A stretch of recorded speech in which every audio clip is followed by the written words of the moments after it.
Sir, आपण ह्याच्याबद्दल आणखीन बोलूया की ह्या प्लास्टिकला पर्याय म्हणून आपण काय करू शकतो आणि प्लास्टिक मुळातच आपल्या रोजच्या वापरातून आपल्या सिस्टीम मधूनच आपण कसं बाहेर काढू शकतो याबद्दल आपण बोलूया।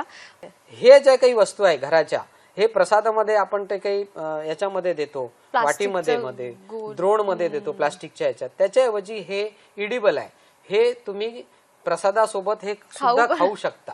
अशा प्रकारचे मोठ्या मोठ्या साच्यामध्ये सुद्धा तयार केलेले बाउल आहेत। विशेष म्हणजे तुम्हाला आता सांगितलं कास्तकारांचा, आमचे मित्र आहेत पवन कुमार तोडकर, जे सायंटिस्ट आहेत, तर त्यांनी तर प्लास्टिक बंदी आल्यानंतर ते माझे मित्र असल्यामुळे त्यांनी मला सांगितलं की याला पर्याय आहे। तर हे जे आहेत हे गव्हाचा पासून जे गहू बनतो त्याची कांडी आहे, हा स्ट्रॉ पासून उपयोग होऊ शकतो, स्ट्रॉला। याचा स्ट्रॉ म्हणून हे वापर करू शकता आणि हे पूर्णतः याचं विघटन होतो।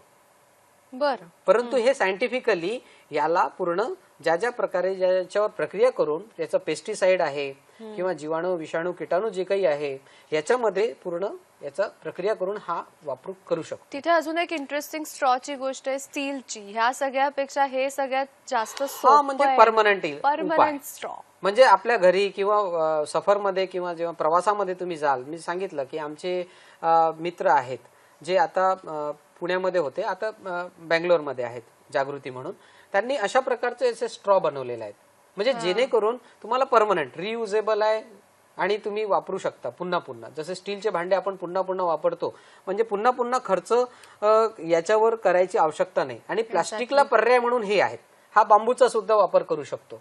अशा प्रकारचे विविध प्रकार पर्याय आहेत, फक्त आपला मानसिकता पाहिजे, तो दृष्टिकोन पाहिजे की आपण काय करू शकतो। सर, मला वाटतं ना, होमवर्क कसा असतो शाळेत आपल्याला, तसं आपण थोडं केलं पाहिजे की एखादी प्लास्टिकची वस्तू समोर दिसली ना की आपणच विचार केला पाहिजे की ह्याला पर्याय काय असू शकतो। एकदम बरोबर, है ना? तर मला वाटतं आपल्यापासून आपण त्याची सुरुवात करू शकू। बरोबर। आणि दुसरी महत्वाची गोष्ट, पूर्वी नसायचं का सर फिरकीचे तांबे, आपण आपले तांबे आणि भांड घेऊन जायचो बाहेर, सोबतच घेऊन जायचो। आपली काय जीवनशैली एकदम सुविधा, परंतु काय होऊन राहिलं, पर्यावरणासाठी दुविधा होऊन राहिली। अगदी खरंय, आपल्यासाठी जी सुविधा आहे परंतु क्षणिक आहे, खरंय, पण आपल्या क्षणिक जो आहे तो आपल्या भविष्यासाठी, येणाऱ्या पिढ्यांसाठी किती भयानक आहे हाही अजूनपर्यंत आपली जबाबदारी स्वीकारलेली नाही। काही लोक आहेत, काही उदाहरणं आपण देऊ शकतो, काही सोसायट्यांची उदाहरणं देऊ शकतो, काही गावांची उदाहरणं देऊ शकतो, परंतु काय झालं की तो प्रमाण फारच कमी आहे। हो,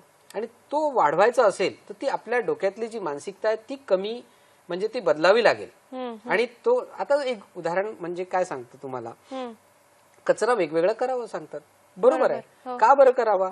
आता जसं ज्या प्रकारे तुम्ही जेवण करता, ताटेमध्ये तुम्हाला विविध वस्तू तुम्हाला भेटतात, एका सोबतच मीठ त्याच्यातच आहे, तांदूळ त्याच्यात, भात त्याच्यातच आहे, वरण त्याच्यातच आहे, चपाती त्याच्यातच आहे, भाजी त्याच्यातच आहे, परंतु वेगवेगळी आहे ना, एका सोबत तर नाही आहे ना।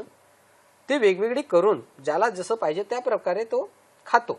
बरोबर। तसंच आपण बँकेमध्ये जातो, नोटाचे बंडल सुद्धा वेगवेगळे लावतो, बरोबर आहे। कापड धुताना सुद्धा ज्याचे कलर वाले आहेत ते सुद्धा आपण वेगवेगळे करतो, वॉशिंगसाठी पांढरे कापड वेगळे करतो, जोडे चपला सुद्धा आपले एका सोबत ठेवतो, पण कचरा का नाही?